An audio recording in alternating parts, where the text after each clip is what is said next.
მოგესალმებით.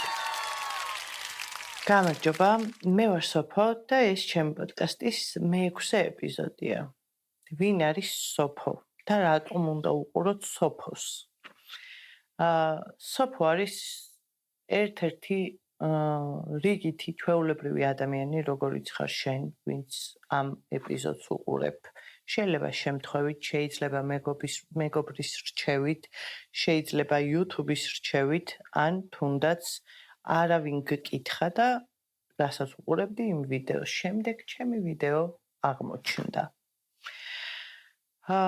დღეს მინდა ვისაუბრო იმაზე, თუ როგორია იყო ძლიერი ადამიანი და საერთოდ რას ნიშნავს იყო ძლიერი და რატომ უნდა გაუძლო ადამიანმა ძალიან ბევრ რაღაცას და გაძლებაზე რატომ უნდა ვიყოთ საერთოდ?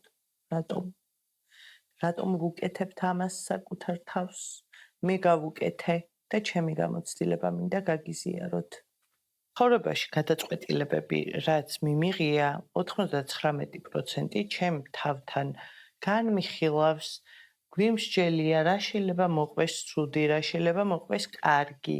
ყველანაირი სცენარი განგვიხილავს და ამის შემდეგ მიმიღია გადაწყვეტილება. მაგრამ ერთი ძალიან მნიშვნელოვანი გადაწყვეტილება მივიღე, თურმე და ალბათ ბავშვობაში, ალბათ კი არა, ღრმა ბავშვობაში მივიღე ეს გადაწყვეტილება. ეს გადაწყვეტილება იყო, რომ მე არ შეიძლება რომ ცუდად ვიყო. და მეორე გადაწყვეტილება, რომელიც უკვე დიდობაში მივიღე, ოღონდ ეს არც ვიცოდი რომ გადავწყვიტე, იყო რომ მე ძლიერი უნდა ვიყო. ოღონდ კი ბატონო, ყველას გვინდა რომ ძლიერები ვიყოთ და მე რატომაც ეგრე მჯერა რომ არ აქვს ადამიანს მნიშვნელობა, არც მის გამოცდილებას, არც მის არაფერს საერთოდ. ანუ ყველა ადამიანი ძლიერია, ვინც ცხოვრობს. ცოცხლობს არა, ცხოვრობს.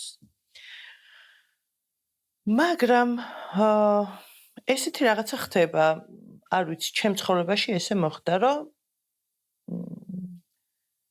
მე იმდენად ძლიერი უნდა ვყოფილიყავი, რომ არ შეიძლებოდა, რომ თვალიდან ცრემლი გადმოვარდნო და არ შეიძლებოდა, რომ მე თქვა, რომ აი დავიღალე და აღარ შემიძლია და აი სუსტად ვარ და ცოტა ხანი აი მინდა რომ ლოგინიდან არ ავდგე საერთოდ და არ ავდგე ცოტა ხანი ლოგინიდან.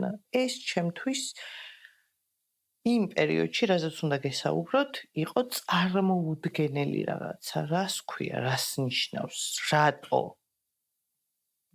ვერ გავიგე რა, ვერ ერევი სოფო, სუსტი ხარ? თუ რაშია საქმე? ხო, გავუძლებ ყველაფერს და გაძლების უნარი საკმაოდ ისეთი ძლიერი გვაქვს ადამიანებს ჩემი წარმოდგენით და ძალიან ისეთ რაღაცებს შეგვიძლია გავუძლოთ, რაც არ ვიცი, მე ვერ წარმომედგინა, რომ შესაძლებელი იყო საერთოდ ამ ყველაფერთან ერთად ცხოვრება, რაც მე გამოვიარე და რასაც მე გავუძელი. მაგრამ აქ მეორე მხარე ის არის, რომ მართლა რეალურად სიძლიერეს ნიშნავს ეგ, რომ შენ ერთი წამი მოდუნების საშუალებას და უფლებას არ აძლევს საკუთარ თავს და იმის აღიარებას, რომ ხო შეიძლება რაღაცები ძალიან გიჭირს და დახმარება გჭირდება და რა ვიცი, ცრემლი გადგება, ან ლოგინიდან ადგომა არ გინდა. ზოგადად ბავშვობიდან რა გვესმის ხოლმე ყურში, რომ ნუ ტირი შენ ხო მაგარი ხარ, შენ ხო მჭკვიანი ხარ, რა გატირებს, მოусმინე, დაუთმე, გაუძელი, ასე შემდეგ. ძირითად შემთხვევებში ეს კომენტარები ისმის ხოლმე, რა შეიძლება სულ არ იყოს მშობელი და გესმოდეს ნათესავისგან ან მეზობლისგან. არ აქვს მნიშვნელობა დიდად ჩემი აზრით, იმიტომ რომ მაინც რჩება ეს ყველაფერი ილექება. პლუს აი ძლიერი ქალი რო გამიგია ეხლა ბავშვობაში და არ ვიცი ესეთი რატომღაც ეგრე ჩამრჩა სტერეოტიპულად, რომ რას ნიშნავს ძლიერი რომ არის ქალი მაგალითად. მარტო ხელა დედა თან მუშაობს, თან ბავშვს ზრდის და ერთი მე მაგისგან დაწუწუნება არ მახსოვს. მთელი ცხოვრება ოჯახს შესწირა და ერთხელ არ უწუწუნია. ერთხელ არ მახსენდება მე რო დახმარება ეთხოვა. ანუ ეს ამას მინდა რომ ხაზი გავუსვათ რა, ის კი არა რომ ამ ყველაფერს აკეთებდა, ის რომ ერთხელ არ უწუწუნია და ერთხელ სევდიანი არ გინახავს და ერთხელ ყურებ ჩამოყრილი არ გინახავს, ან ერთხელ არ გახსენდება რომ დახმარება ეთხოვა ბოლოს და ბოლოს და რა მაგარი და რა ძლიერი არის ის ადამიანი, რომ ესე იცხოვრა და მე ვფიქრობ, რომ დახმარების თხოვნაც კი არა. ანუ დახმარების თხოვნას რო ძალა ჭირდება, ეგეთი არაფერს არ ჭირდება.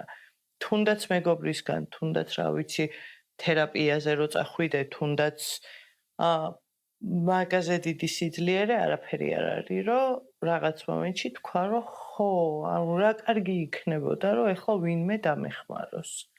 რატომაც არა, რა ეს იმას ნიშნავს, რომ შენ ვერ ვარგი ხარ ვერაფრად, არ გამოგდის არაფერი, ვერ უძლებ, ვერ დგახარ მყარად. თუ რა, ანუ რავი, ადამიანები ვართ და შეიძლება რომ დახმარება დაგჭირდეს რაღაც მომენტში ისე გაეჭედო, რომ ჯობდეს, რომ ვიღაცას დახმარების ხელი თხოვო. ხო და ჩვენც მივყვებით ამ ლეგენდარულ სიძლიერის მაგალითებს და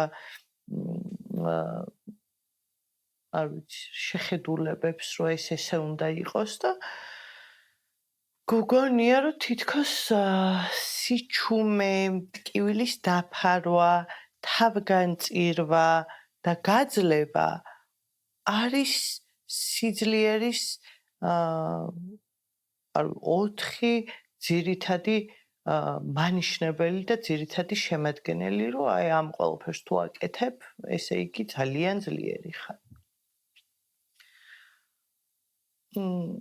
ჩემ შემთხვევაში საკმაოდ ბევრი და მნიშვნელოვანი მოვლენა იყო და ყველა ჯერზე სხვისი დამშვიდება თითქოს ჩემთვის უფრო მნიშვნელოვანი იყო, ვიდრე ის, რომ ჩემი თავისთვის მომესმინა. კარგად ვარ, არიდარდოთ, მშვიდობა, მოვერევი, ძალიან კარგად ვარ.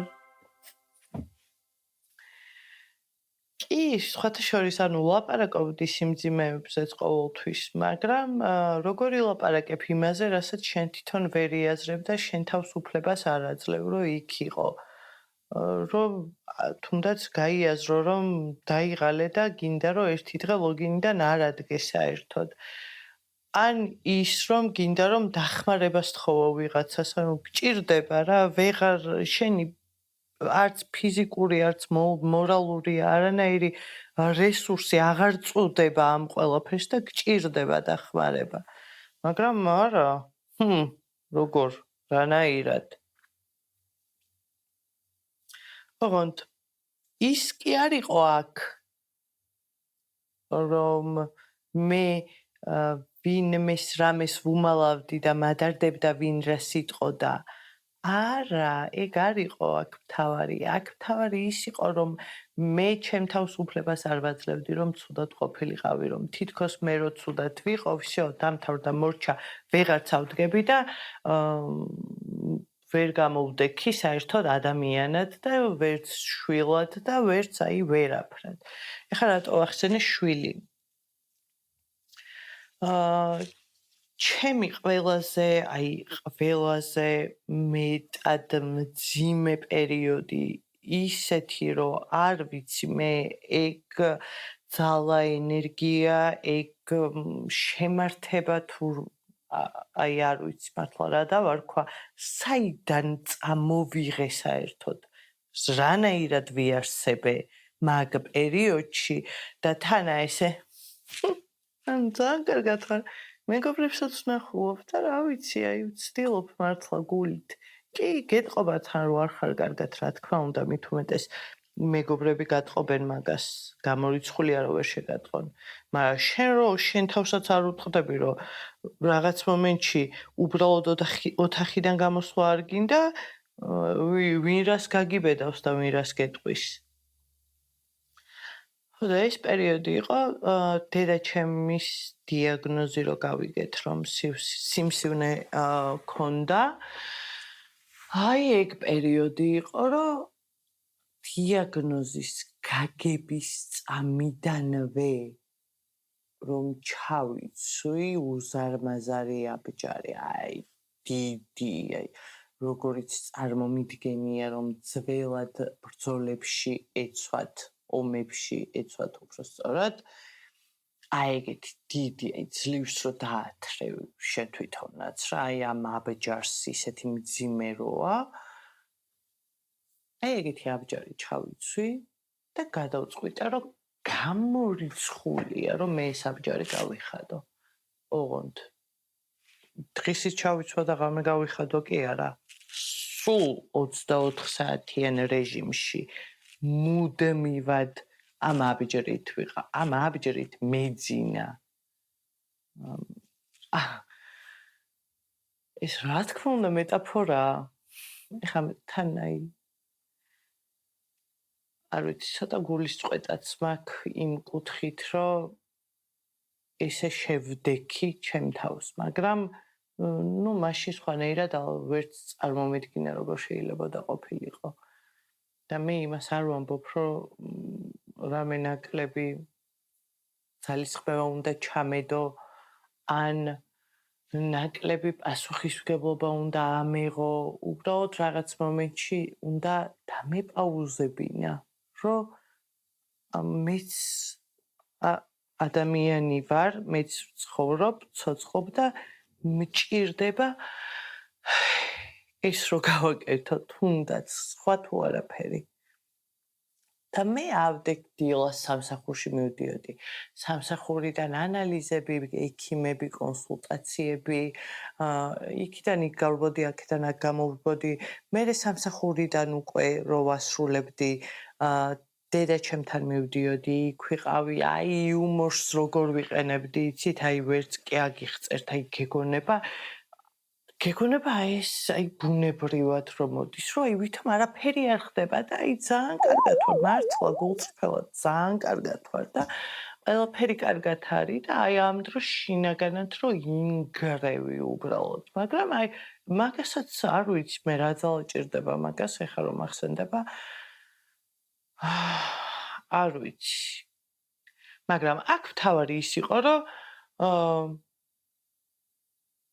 ისიც მახსენდება, რომ აი მეუბნებოდნენ მეგობრები, რომ სოფო, ანუ ოკეია, რომ ცუდად იყო, იქნებ, რავი, ცოტა ამოისუნთქო, იქნებ ერთი დღე ვაფშე ლოგინდანაც არ ადგე, ეგეც შეიძლება რომ გააკეთო, მაგრამ არა, აი თან ისე როლებში შევიჭერი, რომ ამ აბჯარს ვიმატებდი და აი ეგ ოღონდ იმას არ ნიშნავს, რომ მე მარტო ვიყავი ამ ბრძოლაში და ჩემი ოჯახის წევრები საქმეს არ აკეთებდნენ და არ იყვნენ იგივე დოზით, ან მე რა ვიცი, მეგობრები გვერდში არ მედგნენ ან ასე შემდეგ. ეგ მაგას არ ნიშნავს. უბრალოდ მე ჩემს სუბიექტურ აზრს ვყვები, ჩემს თავგანწირვაზე, ასე ვთქვათ რა. სამწუხაროდ ამ ბრძოლაში ვერ გავიმარჯვეთ და ამ ბრძოლაში რომ ვერ გავიმარჯვეთ, მანდაც სოფო არ გატყდა. არ ვიცი, იმიტომ რომ მე კიდე ძალიან ბევრი რაღაცა დაემთხვა და მოყვა ამ ყველაფერს და აი ნონ-სტოპ არ გავჩერდი რა, არასდროს არ გავჩერდი. თან პლუს გინდა არ გინდა, ეს კომენტარები რაც მოდის და რაც რეალურად მართლა გაძლიერებს, რომ შენ მაგარი გოგო ხარ, აყოჩაღი ხარ, არ ვიცი რა ძლიერი ხარ და ასე შემდეგ. ანუ ეს ყველაფერი გაძლიერებს ძალიან, მაგრამ როლშიც უფრო მეტად შეყავ ხარ, უფრო მეტად აჯერებ შენ თავს, რომ ხო, სწორად იქცევი, ეგრე უნდა ქნა და აბა ერთი წამი არ მოდუნდე ხა და აბა მიყევი ბოლომდე და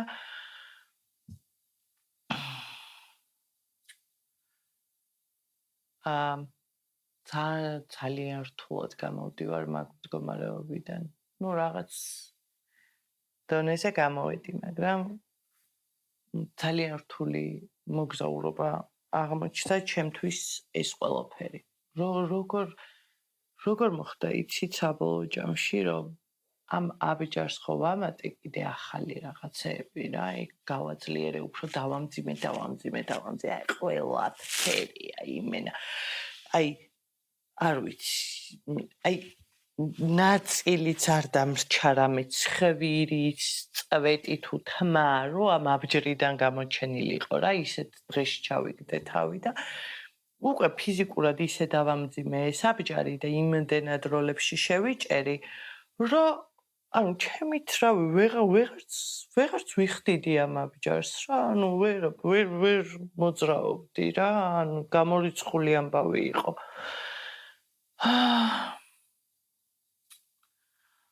ამას მოყვა კიდე 1000 პრობლემა, უფრო და უფრო მეტი ზეწოლა, კიდევ უფრო მეტი საღება საკუთარ თავზე, ყველაფრის დალაგების სურვილი და ბოლოს აი ეს დაიძახა და აფეთქდა ეს შენი აბჯარი და ისე აფეთქდა, რომ 1000 იარა დამიტოვა და ამ სიძლიერემ ბრჭყალებში და ამ დაცვამ, თავდაცვამ უпростоრედ საბოლოო ჯამში დამასახიჩრა, ასე ვთქვათ რა, დამანგრია. ხო და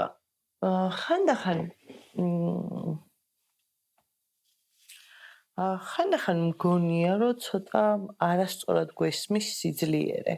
თითქოს სიძლიერე ნიშნავს, რომ საკუთარი საჭიროებები, მოთხოვნილებები უნდა გაწირო. მოთხოვნები კი არა, მოთხოვნილებები, ელემენტარული საბაზისო მოთხოვნილებებზე მაქვს საუბარი. ვერ ითხოვ დახმარებას. შეიძლება რაღაც მომენტში, არ ვიცი, გეწყინოს კიდეც რომ დაგეხმარო, რა იყო რა, მე სუსტი ვარ, ვერ გავიგე, მარტო ვერ ვიზავდი და ვერ გავქაჩავდი და ვერ ვათრევდი ამ იმას ურემს, თუ როგორ არის ჩემი საქმე. მე გონია რაღაც მომენტში, რომ თუ დახმარება ითხოვე, ხო სუსტი ხარ და თუ სისუსტე გამოიჩინე, მე ვიღას უნდიხარ საერთოდ რამეში. აი უფერულდები და აი რაღაცნაირად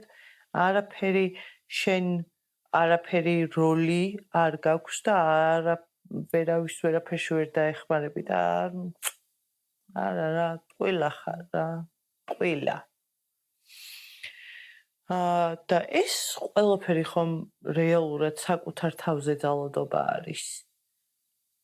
მე ეგრე მესმის.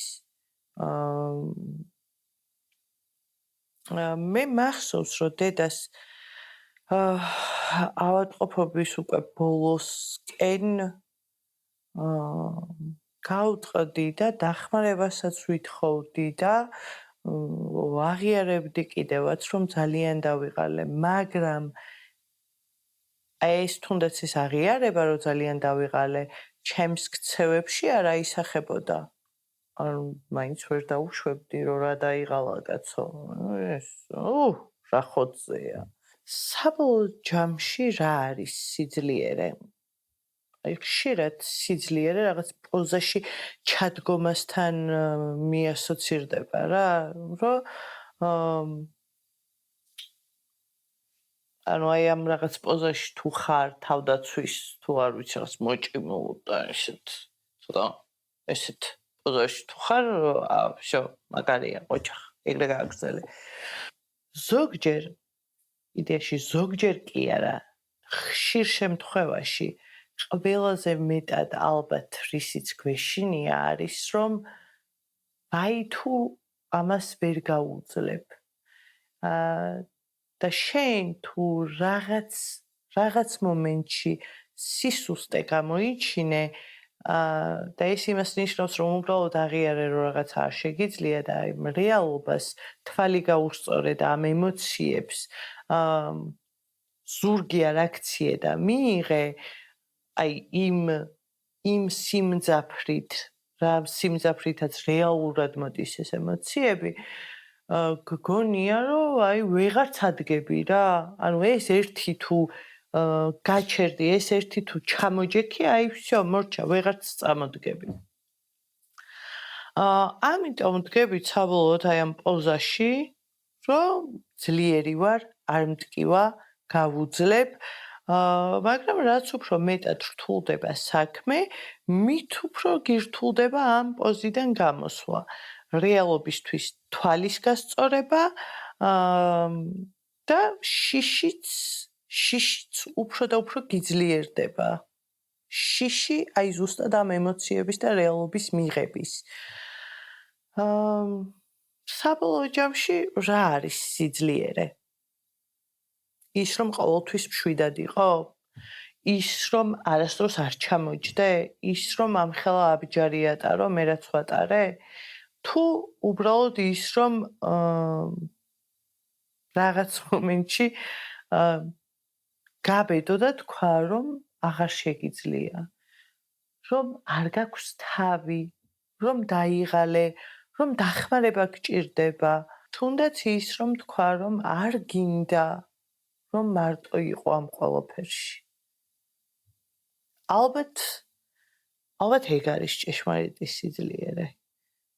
და მან თხარ ყველაზე ძლიერი, როცა ხვდები რომ მარტო ვერ იზამ და მარტო ვერ იზამ ერთია და მეორეა რომ უბრალოდ აი რაღაც ხარ ქვეშ გინდა რომ ვიღაცამ ამოგიდოს და ცოტა გაგატაროს რა ის რასაც ისედაც გაიuliდი კი მაგრამ ესე უფრო კაია უფრო მარტივია აი ყავარჯენს ფეხი რო გტკივა და ყავარჯენი რო აიღო და იმითი გაიარო იმიტომ რომ ფეხი გტკივა და ეგრე უფრო მარტივია ვიდრე შენ რო კიდე ზეწოლა მოახდინო ამ ფეხზე ხო საბოლოო ჯამში ეგ არის ძალიან რთულია რომ მაგ სიტუაციაში ეგრე მოიქცე რთულ სიტუაციებს გულისხმობ და არსებობენ ადამიანები მე ვიცი ეგეთი ადამიანები ვინც მე თუ 3 წელი ან 2 წელი ვიცხოვრე ეგრე მთელი ცხოვრება ეგრე ცხოვრობენ რაღაცნაირად გულის წვეტა მაქვს ხოლმე კი ძლიერია ის ადამიანი ნამდვილად ძლიერი არის ორი აზრი არ არსებობს მაგაზე მაგრამ რად გიღირს ეგ სიძლიერე ან შენ ხო ნადგურდები შინაგანად შენ ხომ ეს ხო არის თავგანწირვა და საკუთარი თავის არაფრად ჩაგდება თითქოს რა და აი ეს ზოგადად საქართველოში ესე მგონია რომ სერიოზული აცდენა არის სიძლიერესა და თავგანწირვას შორის ანუ აუცილებლად თავი უნდა გაწირო ვიღაცეებისთვის და რაღაცეებისთვის რომ ბოლომდე ეს ძლიერი გერქვას რა და შენ თავს დაუმტკიცო პირველ რიგში რომ ძლიერი ხარ და რეალურად ცოტა რბილად რომ მოიქცე საკუთარ თავს და ზუსტად იგივე მიზნისკენ წახვიდე საითაც მიდიხარ და გინდა წასვლა მე მგონია რომ ბევრად წარმატებული ფინიში შეიძლება გქონდეს ადამიანს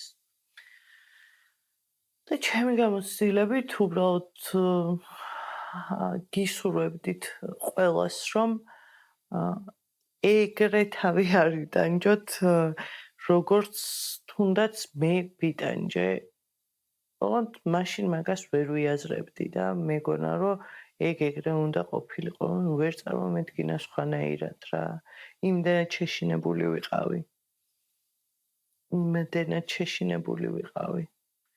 ზუსტად იგივეს გავაკეთებდი უკან რომ დამაბრუნო უბრალოდ პატარ-პატარა დროებს ჩემი თავისთვისაც გამოვყოფდი რაღაც მომენტებში და რაღაც მომენტებში ჩემ თავსაც მოვუსმენდი და იგივეს გირჩევთ თქვენ.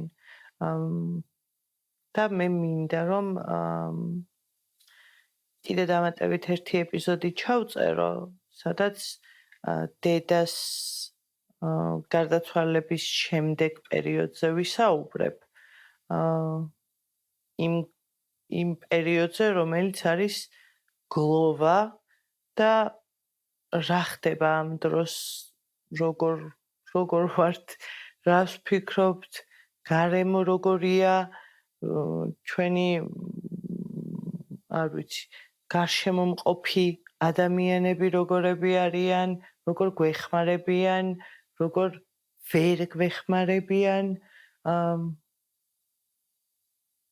და საერთოდ რა არის გლოვა და როგორია მაგასთან ერთად ცხოვრება. შენთვის უძვირფასესი ადამიანის დაკარგვასთან ერთად ცხოვრება. უბრალოდ მაგას ცოტა მეტი ძალა ჭირდება და ესეთ ღრმა და მძიმე ეპიზოდებს ერთმანეთის მიყოლებით ვერ ვწერ, იმიტომ რომ საკმაოდ დიდი ემოცია და რესურსი მიაქვს ჩემი. მადლობა რომ მისმინეთ. ძალიან გამიხარდება თუ გამომიწერთ. ასევე შეგიძლიათ რომ დამიწეროთ კომენტარებში რაზე გნებავთ რომ ვისაუბრო და ვიცდები რომ ვისაუბრო მაგ თემებზეც და წარმატებას გისურვებთ და გისურვებთ ჭეშმარიტად ძლიერ ადამიანებად ყოფნას, რაც გულისხმობს იმას, რომ არ შეგვეშინდეს ემოციების, არ შეგვეშინდეს დახმარების თხოვნის და პლუს ამას არასოდეს დავყაროთ ფარხმალი. რაც არ უნდა იყოს. არასოდეს. ნახვამდის მომავალ ორშაბათამდე.